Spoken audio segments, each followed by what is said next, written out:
तो आज हम बात करेंगे स्टार्ट पे किस बारे में, domain and range of a function.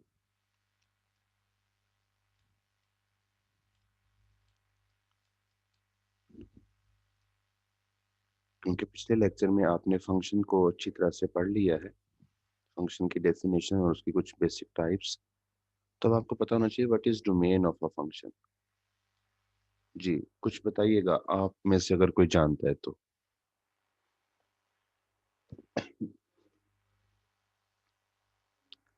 जी बेटा थोड़ा सा बताइए जो आप इसके बारे में जानते हैं पहले। मरियम। सर डोमेन वैल्यू जो पुट करते हैं और रेंज जो आंसर होता है। बहुत सिंपल से अल्फाज में आपने बता दिए। तो कुछ और आ, यानी कि अगर आपकी बात को मैं जानबूझ के थोड़ा सा इसकी डिटेल में जाने के लिए आपसे ये पूछूं कि बेटा हर पुट करने वाली वैल्यू डोमेन कहलाएगी, तो आप इस बात पे हाँ करेंगे या नो कहेंगे आप? आपने अभी कहा ना पुट करने वाली वैल्यू डोमेन कहलाती है, यानी कि आप कहना चाह रहे हो इनपुट जो है वो डोमेन होती है। सर एफ ऑफ एक्स में होगा। जी जी, एफ ऑफ एक्स में ही, यानी कि किसी फंक्शन में, ये एक एफ फंक्शन लिख लेता हूं मैं। तो आपने अभी ये बोला है बेटा कि पुट करने वाली वैल्यू यानी कि इनपुट डोमेन होती है। तो ये एक मैंने सिंपल सा फंक्शन लिखा है आपके सामने, इसका मतलब इसमें जो वैल्यू आपने दर्ज कर दी वो फिर डोमेन बन गई, डोमेन की लिस्ट में आ गई। ऐसे ही है। जी सर ऐसा ही होगा।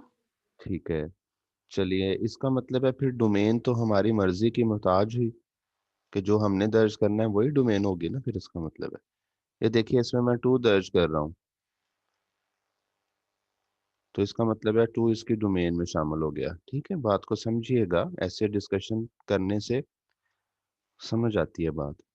अब मैं इसमें जीरो दर्ज कर दूं बेटा आपके कहने पे, अगर आप कहें तो। जी सर करें। जी अब देखें, जीरो दर्ज तो मैंने कर दिया, जीरो दर्ज हो भी गया, तो जितनी बेटा आपने डेफिनेशन बोली थी उसके मुताबिक फिर जीरो को इसकी डोमेन में शामिल होना चाहिए। लेकिन आप ये देखिए जीरो दर्ज करने से उसी के साथ हुआ क्या, वो इन्फिनिटी आंसर आ गया। इन्फिनिटी आ गया, अनडिफाइंड हो गया, इनडिटर्मिनेट फॉर्म आ गई। तो ऐसा बेटा जी कभी नहीं होना चाहिए कि हमारे दर्ज किए हुए किसी नंबर से फंक्शन अनडिफाइंड हो जाए। ठीक है, इसलिए डोमेन के लिए जो अगर आपने डेफिनेशन तैयार करनी है ना, तो उसमें फिर आप ये अल्फाज शामिल करें, मैं लिख रहा हूं, the set of those values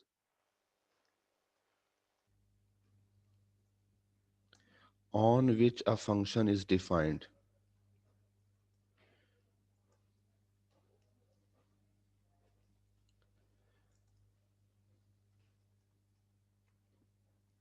कि उन वैल्यूज का सेट जो आप फंक्शन में दर्ज तो करें, लेकिन उनके दर्ज होने से जो फंक्शन है वो डिफाइंड रहना चाहिए। सिर्फ अगर ये कह दिया जाए ना तो ये फिक्रा गलत तो नहीं है लेकिन नामुकम्मल है, कि जो वैल्यू हम दर्ज कर देंगे वो डोमेन बन जाएगी। नहीं, ठीक है हमारी दर्ज की हुई वैल्यू ने ही डोमेन बनना है, लेकिन शर्त ये है हम ख्याल रखें इस बात का वैल्यूज दर्ज करते वक्त, कि उससे फंक्शन डिफाइंड शेप रखे, अनडिफाइंड शेप में ना जाए। तो यही एक पॉइंट है जिससे आप फाइनलाइज करते हो कि क्या इस फंक्शन की डोमेन है और कौन इसकी डोमेन में शामिल नहीं है। जैसे अब कोई हमसे पूछे इसी फंक्शन की डोमेन के बारे में, तो हम उसे ये कहेंगे कि इसकी डोमेन में तमाम रियल नंबर्स इस्तेमाल किए जा सकते हैं सवाए इस जीरो के। जीरो को क्यों हम इसमें शामिल नहीं कर रहे? क्योंकि क्योंकि उसके इसमें दर्ज होने इन्फिनिटी से आंसर आ ये, गया। हाँ जी, इनडिफाइंड अनडिफाइंड फॉर्म आ रही है, इनडिटर्मिनेट फॉर्म आ रही है। सही बच्चों। सर कि ऐसा होगा ना कि अगर डोमेन होगी वो डिफाइंड वैल्यू होगी तो फिर जो रेंज आएगी वो भी डिफाइन ही होगी। ऐसा डेफिनेटली, ही होगा ना। डेफिनेटली ऐसा तो नहीं होगा कि डिफाइन वैल्यू पुट करें और आंसर जो रेंज हो वो अनडिफाइन है। ऐसे तो पॉसिबल ही नहीं होगा। हम डोमेन को डिसाइड ही इस बेस पे कर रहे हैं कि वैल्यूज डिफाइंड निकलनी चाहिए। तो अभी आपको मैं आगे रेंज के बारे में बताता हूँ, रेंज की स्टेटमेंट भी बताता हूँ। थोड़ा सा अभी डोमेन पे बातें और कर लेते हैं। कोई और बच्चा कुछ कहना सर जी चाह रहा है? जी जी। डोमेन हम अपने से पुट करते हैं कि बाद में वो देते हैं? नहीं नहीं, डोमेन कुछ फंक्शंस को डिफाइन करते वक्त साथ में पाबंदी लगाई होती है कि आपने यहाँ से यहाँ तक की वैल्यूज दर्ज करनी है। म- तो जी वहाँ सर। तो डोमेन लिखी हुई होती है ना। लेकिन मेरा ये टॉपिक आपको करवाने का मकसद, समझाने का मकसद क्या है कि आप खुद इस काबिल हो जाएं, आपसे एमसीक्यू में पूछा जाए कि ये एक फंक्शन है, इसकी डोमेन बता दीजिए क्या है। मे बी सूटेबल ऑप्शंस जी आपके सर। पास चार मौजूद हों। अब आप किस बेस पे पिक करेंगे सूटेबल ऑप्शन को, जब आपको इस टॉपिक की समझ होगी। ठीक है। अब जी सर। देखिए, मैं आपको एक और बात बताता हूँ, इस बात को मैं जरा मुकम्मल कर लूँ, इसमें काफ़ी कुछ सीखने को है, जल्दी ना कीजिएगा। आपके टॉपिक से रिलेटेड, आपके सिलेबस से रिलेटेड बातें करूंगा। अब मैंने ये कह दिया कि वो वैल्यूज का सेट जिन पे फंक्शन डिफाइंड रहेगा ना, वो हमारी डोमेन होगी। तो डिफाइंड होना किस बात को कहा जाता है, इसको समझने के लिए आपको पता होना चाहिए व्हाट इज अनडिफाइंड फॉर्म्स।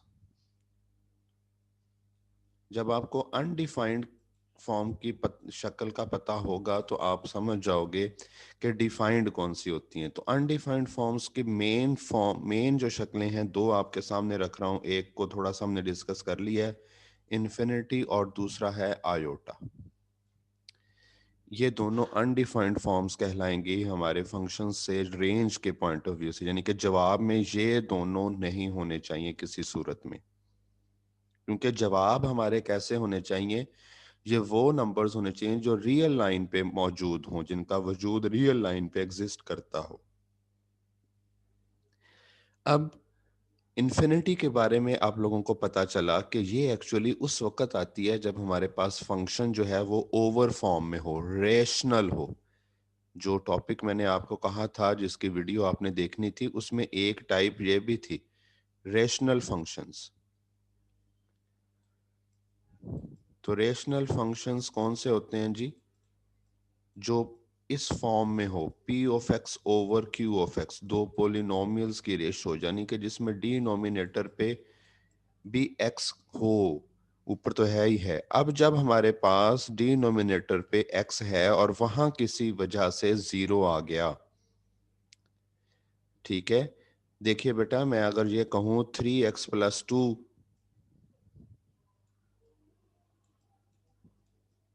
तो यहां कोई चांसेस नहीं है नीचे जीरो होने के, क्योंकि नीचे एक्स है ही नहीं है। आप इस फंक्शन में जो मर्जी दर्ज कर लीजिएगा, एक्स की जगह पे जो कीमत दर्ज करने को दिल करे आप कीजिए दर्ज। किसी सूरत में आपका जवाब आयोटा नहीं आता, हालांकि इसकी शक्ल रेशनल है, हालांकि ये फ्रैक्शन फॉर्म में मौजूद है। बात फॉलो कर रहे हैं? जब नीचे एक्स है ही नहीं तो वो कैसे इन्फिनिटी हो जाएगा? नीचे जीरो आएगा ही नहीं किसी वजह से। तो अगर नीचे एक्स हो, जैसे कि x-2 लिखा है, अब मैं जब इसमें x की जगह पे 2 दर्ज करूंगा तो ये नीचे जीरो देगा। ये तो हो गया कि जी सर। फ्रैक्शन फॉर्म से इन्फिनिटी आने के चांसेस कब बनते हैं। आयोटा कब आता है? याद रखिए बेटा, आयोटा उस वक्त जवाब में आता है जब आपके पास जो फंक्शन है वो स्क्वायर रूट की शक्ल में हो, वेरिएबल पे कहीं पे स्क्वायर रूट हो, और उसके अंदर वाली क्वांटिटी जब कभी नेगेटिव बन जाए तो आयोटा जवाब में जरूर आएगा। अंडर रूट के अंदर माइनस आ जाए तो आयोटा जवाब में जरूर आएगा। मिसाल के तौर पर मैं एक फंक्शन लिखता हूं, f(x) = x-5 अंडर रूट। अब जरा ये देखिए कि किन वैल्यूज पे यहां पे आयोटा आएगा, को मुझे सोच के बताए। जी शाबाश। सर अगर 6 पुट करें x की जगह, उस पे तो नहीं 4 पुट करें, 4 पुट करने से और 3 पुट करने से, यानी कि यूं कह लीजिए कि जब हम यहाँ पे 5 से छोटा कोई नंबर दर्ज करेंगे तो आयोटा आएगा। 5 से छोटा नंबर दर्ज करने पे इसमें आयोटा जरूर आएगा, लेकिन 5 से बड़ा नंबर दर्ज करने पे इस पे आयोटा नहीं आएगा। 5 दर्ज कर लें तो भी नहीं आएगा, 5 से बड़ा कोई नंबर दर्ज कर दें तो भी नहीं आएगा। तो अब सोच के बताइए कि फिर इसकी डोमेन क्या होगी। इसकी डोमेन को मैं ये कह दूं 5 से लेके इन्फिनिटी से पहले पहले तक का हिस्सा, क्योंकि 5 से छोटे नंबर 5 से पीछे हैं, वो नहीं हमने दर्ज करने। यानी कि इसकी डोमेन हम ये कह सकते थे x ग्रेटर देन और इक्वल टू 5। 5 और 5 से बड़े नंबर्स आप इसमें दर्ज कीजिए, इनके दर्ज करने से आयोटा नहीं आता। तो यही तो हमें चाहिए होती है डोमेन, कि जिनके दर्ज करने से, वो नंबर्स जिनके दर्ज करने से अनडिफाइंड फॉर्म ना आए, वो हमारी डोमेन होती है। ये बात समझ आ गई आपको? जी सर, आ गई है। ठीक है। अब इसी बेस पे मैं आपको थोड़ा सा ट्रिग्नोमेट्रिक फंक्शंस के हवाले से भी बोल दूं साथ ही इसी पेज पे। देखिए, हम कहते हैं f of x is equal to sine x.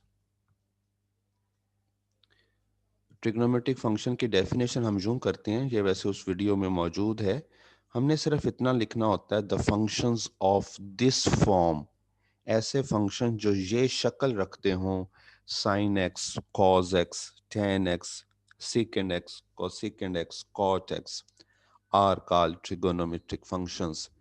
अब मैं आपको समझाने लगा हूं इनकी डोमेन क्या होती है। तो जरा ये देखिए बेटा, इस फंक्शन में, किसी भी फंक्शन की जब टर्म डोमेन आ जाए तो आपने सिर्फ जहन में ये फैसला करना है कि क्या ये किसी वैल्यू के दर्ज होने पे अनडिफाइंड तो नहीं होता, इन्फिनिटी या आयोटा ऐसा कुछ जवाब में तो नहीं मिलता। तो आप मुझे बताइए साइन के एंगल में क्या दर्ज करें कि इन्फिनिटी आने के चांसेस हो या कुछ ऐसा, जानते हैं आप थोड़ा बहुत इस फंक्शन को?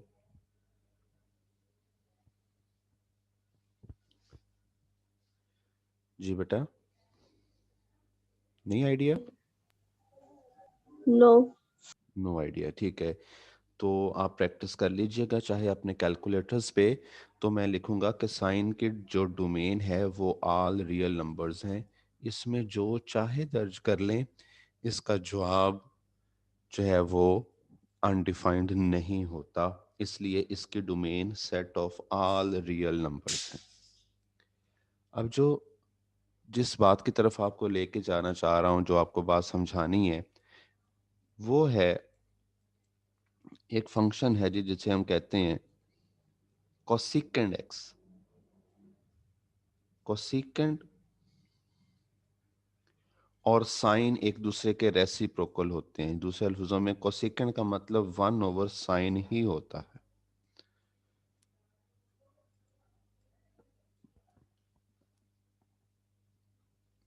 अब मैंने सोचना है कि कोसेकेंड की डोमेन क्या होगी। तो बेटा सर, शाबाश बोले। अगर साइन 1 पुट करें तो आंसर इंफिनिटी आएगा। साइन 1 पे आंसर इन्फिनिटी आएगा। साइन 0 एक्स की जगह पर 0 पुट करेंगे तो साइन 0 की वैल्यू 0 हो जाएगी और वो आंसर इन्फिनिटी आएगा। Very good, very good. यानी कि इस पोजीशन पे आपको ये पता होना चाहिए कि साइन, यानी कि क्योंकि अब डिनोमिनेटर पे साइन है, तो जब जब जिस जिस वैल्यू पे साइन 0 हो सकता है, वो सारी वैल्यूज कोसेकेंड की डोमेन का हिस्सा नहीं हो सकती, क्योंकि जब जब साइन 0 हो जाएगा कोसेकेंड इन्फिनिटी होता जाएगा। अब साइन 0 कब होता है? सिर्फ 0 पे ही नहीं होता बेटा, इसको हम कहते हैं, बल्कि मैं एक बार लिस्ट बना देता हूँ, 0 पे भी है, पाई पे भी है, 2 पाई पे भी है, अप टू सोन, इसको इकट्ठा करके अगर मैं लिखूं तो मैं ये कहूंगा कि n pi for all n belongs to z, कि पाई के तमाम मल्टीपल्स पे, पाई के तमाम मल्टीपल्स पे साइन का जवाब 0 आता है। लेकिन इस वजह से कोसेकेंड की डोमेन क्या होगी? कोसेकेंड की डोमेन हम लिखेंगे set of all real numbers में से निकाल दीजिए ये n पाई वाला हिस्सा। ये n पाई क्यों निकाला है बच्चों, इस बात की समझ आ गई है आपको? Yes sir. नो सर, मुझे नहीं आई। मैं आपको दोबारा बताऊं, ये देखिए लिखने का तरीका एक बार सीख लीजिए फिर दोबारा। एक तो वो तरीका मैंने यहाँ पे लिख दिया r माइनस एन पाई, यूं कहते domain of f is equal to set of all real numbers, x belongs to r लिखिए,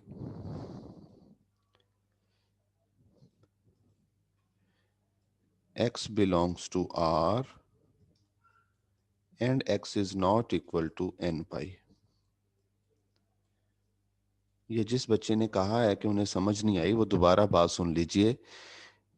पाई आप बेटा कैलकुलेटर अगर यूज करें थोड़ा सा आपको इंट्रोडक्शन होना शुरू हो जाएगा ऐसा ऐसा ट्रिग्नोमेट्रिक फंक्शंस का, वहां पे बटन्स हैं आपके पास। तो साइन के एंगल में 0 दर्ज करें तो भी जवाब, यानी कि साइन 0 भी 0 होता है, साइन 180 डिग्री भी 0 होता है, साइन 360 डिग्री भी 0 होता है। पाई एक्चुअली किसको कहते हैं? 180 डिग्री को कहते हैं।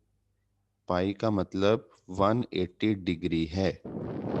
ये पाई वो वाला पाई नहीं जो 22/7 के करीब होता है, ये पाई एक्चुअली रेडियन है, पाई रेडियन, ये एंगल के यूनिट्स होते हैं। इससे भी आपको किसी लेक्चर में बता देंगे डिटेल में। तो 180 और उसके तमाम मल्टीपल्स पे, मैंने यहाँ ये कहा है पाई लिखा है क्योंकि पाई आपको बता दिया 180 होता है, उसके साथ n लिखा है इस सारी चीज को इकट्ठा करके लिखने के लिए, क्योंकि ये वो वैल्यूज हैं जिन पे साइन फंक्शन अपना जवाब 0 रखता है। 0 आना गलत नहीं होता, लेकिन डिनोमिनेटर पे 0 आना गलत है, वो अनडिफाइंड फॉर्म का बायस बनता है। इसलिए हमने ये लिखी इसके लिए गई, लेकिन ये हिस्सा अलहदा है, ये मैंने इस जगह ना होने की वजह से लिखा है। ये कोसेकेंड की जो डोमेन हमने फाइनलाइज करनी थी वो इसी बेस पे हमने की है, क्योंकि कोसेकेंड की शेप ऐसी है कि उसमें साइन ओवर की फॉर्म में है एक्चुअली। तो इसलिए हम ये कहेंगे कि इस फंक्शन के डोमेन में तमाम रियल नंबर शामिल होंगे सवाए ये वालों के। ये कौन से हैं? पाई के मल्टीपल्स हैं। जी कुछ क्लियर हुआ है कि नहीं बेटा? जी सर। ठीक है। ऐसा है बेटा कि अब जिस भी फंक्शन के लिए अच्छे से बोले, माइक ऑफ कर दे। मैं खुद कर देता हूं। जिस भी फंक्शन के लिए साइन डिनोमिनेटर पे होगा, अब ये और किसके लिए होता है? कॉट के लिए। कॉट, कॉट का मतलब बेटा जी कॉज ओवर साइन होता है।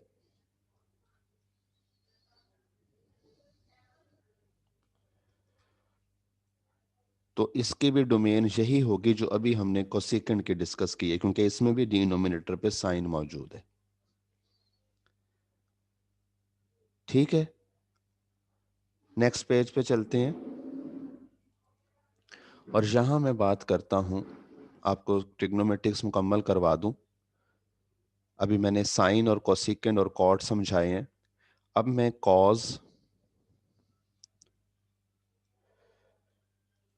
सीकेंट और टेन पे बात करता हूं। कॉज की डोमेन तो set of all real numbers है, इसमें कोई मसला नहीं, जो चाहे दर्ज करें, ये ओवर फॉर्म में इसके कुछ है ही नहीं, 1 है। सीकेंड क्योंकि 1 ओवर कॉज है, और 10 असल में साइन ओवर कॉज होता है। तो अब हमें इस बात का ख्याल रखना है कि कॉज जीरो कब कब होता है। याद रखिए बेटा जी, π/2 के जो मल्टीपल्स हैं, और कौन से मल्टीपल्स, ऑड मल्टीपल्स, इसको मैं आपको समझाना चाह रहा हूं। π/2, 3π/2, 5π/2, और यही सिलसिला आगे चलता रहे।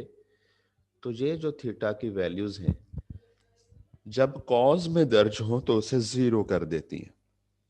मेरे कहने का मतलब है कॉज 90 की वैल्यू जीरो होती है, ठीक है। कॉज 270, इस पाई की जगह पे आप 180 लिख के हल करके देखें ना, तो वो आपको वो नंबर्स मिलते जाते हैं। तो π/2 के ऑड मल्टीपल्स, ये जो 7 नंबर हैं π/2 के, 1 है, 3 है, 5 है, ये ऑड नंबर्स हैं। इसे हम जनरली लिखते हैं 2n+1 π/2, 2n+1 π/2। तो ये वो वैल्यू है जो कॉज के एंगल में जब दर्ज होगी तो जवाब जीरो देगी। तो जब ये सीकेंड या टेन के लिए दर्ज होगी तो जाहिर बात है उसे अनडिफाइन कर देगी। इसलिए सेकंड या टेन के जब आपने डोमेन लिखनी है तो आप ये कहोगे theta belongs to R and theta is not equal to 2n+1 π/2। जी कोई प्रॉब्लम?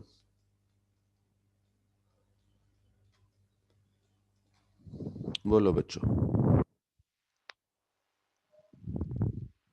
सर एक दफा रिवाइज करते हैं थोड़ा सा। पहले तो ये क्लियर करें, आपको ये पता चल गया है कि कॉज किन किन वैल्यूज पे जीरो जवाब लेता है, किन नंबर्स के दर्ज होने पे जीरो जवाब लेता है? जी सर। कौन है वो? π/2 के, बोले π/2 के ओड मल्टीपल। Odd multiples. 5/2 के ऑड मल्टीपल्स को। ऑड मल्टीपल्स को बोलने के लिए ऑड मल्टीपल्स को जनरलाइज करने का तरीका मैंने सिलेक्ट क्या किया, मैंने लिख दिया 2n+1। आप यहां n की जगह पे कोई भी इंटीजर दर्ज कर लो, कोई दर्ज करके देखें, थोड़ी सी प्रैक्टिस करते हैं। n की जगह पे 1 लिखें तो ये कितना बन गया? 3। अगर n की जगह पे 0 लिखूं तो ये कितना रह रहा है? 1। n की जगह 1। पे 2 लिखूं तो ये 5 बन रहा है। तो n की जगह पे जो भी नंबर दर्ज कर लोगे, जब आप 2n+1 हल करोगे तो वो ऑड आ जाएगा। इट्स वेरी सिंपल बेटा, कि n के साथ जब 2 आ गया ना तो ये है उसके इवन होने की निशानी। अब इवन नंबर में एक और डाल दें, ऐड कर दें, तो वो ऑड बन जाएगा। तो 2n+1 एक ऑड रिप्रेजेंटेशन है। जी सर। अब क्लियर हुआ कि हमने सेकंड और 10 के डोमेन के लिए क्यों निकाले हैं ये नंबर्स रियल नंबर्स में से, क्योंकि इन पे जवाब इन्फिनिटी आता है। तो जी ये सर, हो गया क्लियर। एक्चुअली चक्कर होता है डोमेन का। अब मैंने जितने फंक्शंस अभी तक आपके सामने रखे हैं, इनकी अब मैं चलता हूं थोड़ा सा आपको रेंज बता दूं। जैसे शुरू में बच्चों ने बात की थी, तो रेंज क्या होती है अब हम इस पे बात करते हैं। पहले लिख लेते हैं इसको। रेंज को सिंपली हम ये कहेंगे the set of all images. ठीक है जी, तमाम इमेजेस का सेट। इमेज किसे कहते हैं?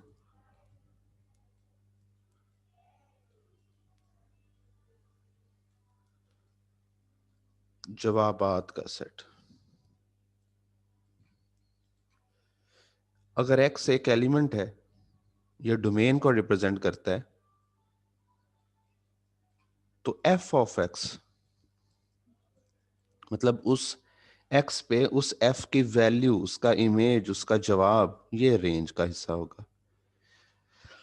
अब बेटा ये जो हमने फिक्रा लिखा है ना, the set of all images, इसका मतलब ये है कि जो हमारी डोमेन डिसाइड हो गई है उसके दर्ज होने से आने वाले जवाबात की जो लिस्ट है कि कहां से कहां तक आ सकते हैं, वो हमारी रेंज कहलाती है। अब ये जो रेंज याद रखने का तरीका है, इसमें बड़ी ही प्रैक्टिस चाहिए, ये बहुत जल्दी नहीं तैयार हो जाता, खपना पड़ता है। और खपने से ज्यादा जरूरी चीज ये है कि आप जिस फंक्शन की रेंज पता करने जा रहे हो, आपको उसकी कुछ हरकतों का पता हो, आपको उसकी नेचर से वाकफियत हो कि वो किस तरह के जवाब दे सकता है और किस तरह के जवाब नहीं दे सकता। ठीक है, अब मैं बात शुरू करता हूं यहां से। ये मैंने पहला फंक्शन लिखा था f of x is equal to 1/x। इसकी मैंने डोमेन लिखी कि 0 दर्ज इसमें नहीं हो सकता। अब मैंने लिखनी है इसकी रेंज। कोई बच्चा मुझे बताएगा कि इसकी रेंज क्या होगी? जी शाबाश। सर दोबारा रिपीट कीजिएगा। सर अगर 0 दर्ज ना हो तो रेंज बतानी है। 0 तो दर्ज अब करना ही नहीं ना, वो तो निकल गई ना लिस्ट में से, 0 पे तो बात होनी ही नहीं। सर अब अगर मतलब कि 0 के जी सर फिर इसकी रेंज डिफाइन आएगी। मतलब हर नंबर आ सकता है इसकी रेंज पे, आपके कहने का मतलब है? आई नहीं तो डिफाइंड है, वो तो पक्की बात है, हमने डिसाइड कर लिया कि डिफाइंड नंबर ही आएंगे, लेकिन कहां से कहां तक आएंगे, कितने आएंगे, क्या सब आ जाएंगे या कोई नहीं भी आएगा, ये फैसला करना है।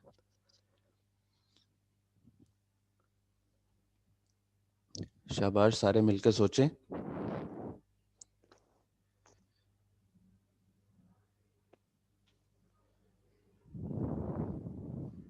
जी कोशिश सर कीजिए। 1 से आई थिंक इन्फिनिटी। तो 1 से छोटा नंबर नहीं आ सकता इसमें आपके ख्याल में? जी सर आ सकता है। तो फिर आपने 1 से आगे क्यों बोला?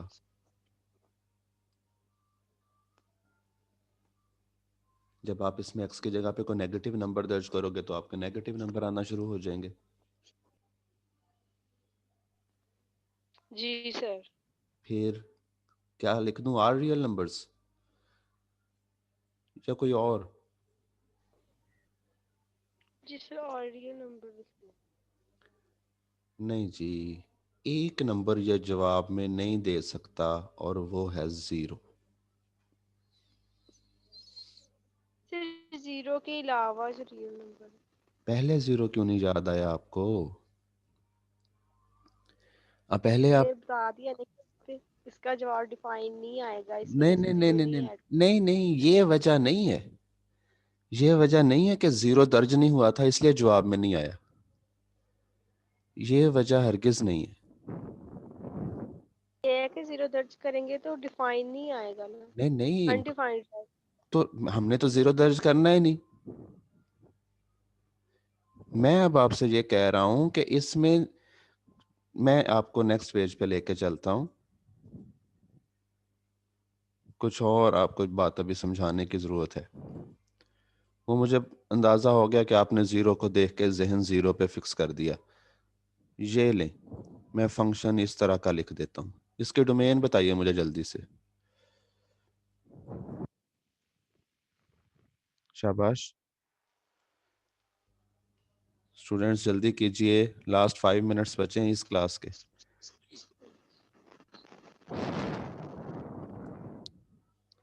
0 डोमेन, डोमेन कौन सा नंबर है जो इसमें दर्ज करें और ओवर पे 0 आ रहा है?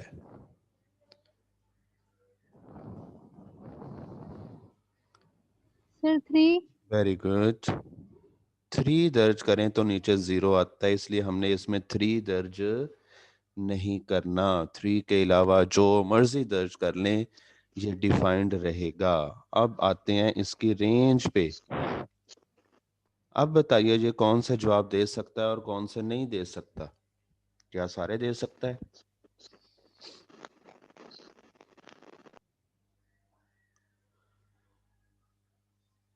शाबाश सर अगर 3 पुट करेंगे तो फिर तो बेटा, 3 अनडिफाइंड आएगा। बेटा जी 3 पुट ही नहीं करना, उसको निकाल दें जहन से। हमने ऊपर डोमेन में सर क्या कह इसके दिया है? अलावा ये तो सारे जवाब दे सकता है। उसके अलावा सारे दे सकता है। तो इसके अलावा तो फिर ऑल रियल नंबर्स लिख दें। 3 के अलावा। सर लेकिन मैं तो आर रियल नंबर्स नहीं लिख रहा, मैं अब भी यही कह रहा हूँ कि ये 0 के अलावा बाकी सारे जवाब दे सकता है। ये मैं 0 क्यों लिख देता हूँ? पिछले सवाल में भी लिखा है, इसमें भी लिखा है। ये गेम समझें जरा। अच्छा, मैंने अभी थोड़ी देर पहले एक फिक्रा बोला था बच्चों। मैंने ये कहा था कि रेंज पता करने के लिए ना आपको फंक्शन की नेचर से वाकफियत करना पड़ेगी कि वो है क्या चीज, किस रूल पे बना है। तो आपके फंक्शन की शक्ल किस तरह की है? 1/x-3, इसका मतलब है 1 डिवाइड हो रहा है हर बार किसी ना किसी से और फिर जवाब आता है। तो 1 को जिससे मर्जी डिवाइड कर लो, 1 क्या, किसी भी कांस्टेंट को उसके बटे में जितना बड़ा नंबर मर्जी लिख दो, जवाब कभी 0 नहीं आ सकता।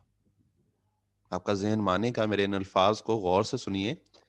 किसी कांस्टेंट को जहां ऊपर 2 लिखा होता, 3 लिखा होता, 4 लिखा होता, ये ले आप अपने आप को 1 पे ना फिक्स कर दें, मैं इसको 4 कर देता हूं।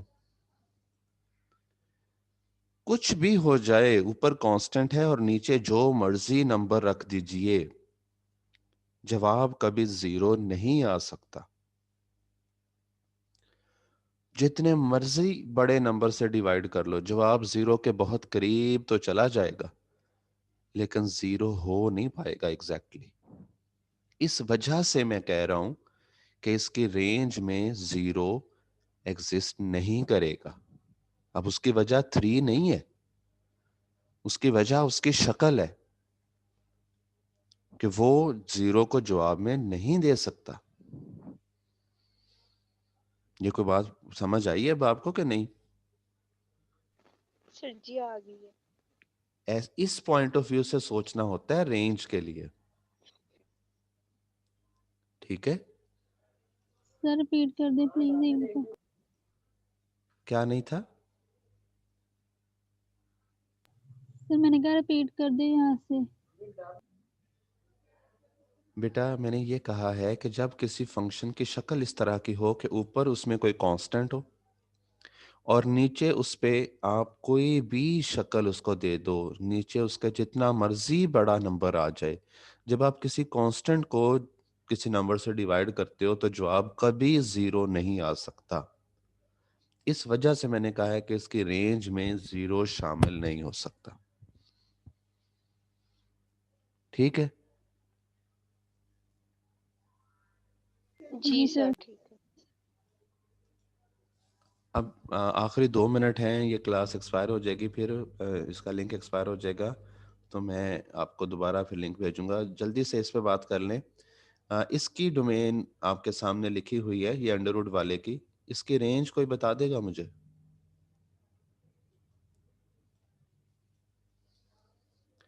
याद रखिए कि आप इसमें 5 और 5 से बड़े नंबर दर्ज कर रहे हो। 5 दर्ज करो तो जी आपका जवाब क्या आता है? सर 0 शाबाश, इन्फिनिटी आएगा ना। 0 आएगा। 0 5 पे 0 आएगा, तो इसका मतलब आपके जवाब 0 से आना शुरू होंगे और 0 की राइट साइड, मतलब इन्फिनिटी से पहले पहले आपके जवाब होंगे जी। जी सर। ठीक है? तो इस पॉइंट ऑफ व्यू से बच्चों, आपने अब डोमेन और रेंज का जो जो टॉपिक है, ये आपने जहन में रखना है। आपको पहले भी आपकी दूसरी जो क्लास है उसमें भी करवाया तो गया है, ये कैलकुलस वाली जो क्लास है आपकी। जी सर। अब समझ आ गई आप लोगों को? जी सर आ गई है। चलो ठीक है। अभी हमारी ये दोबारा दूसरे लिंक से ज्वाइन कीजिएगा फिर। ओके सर जी।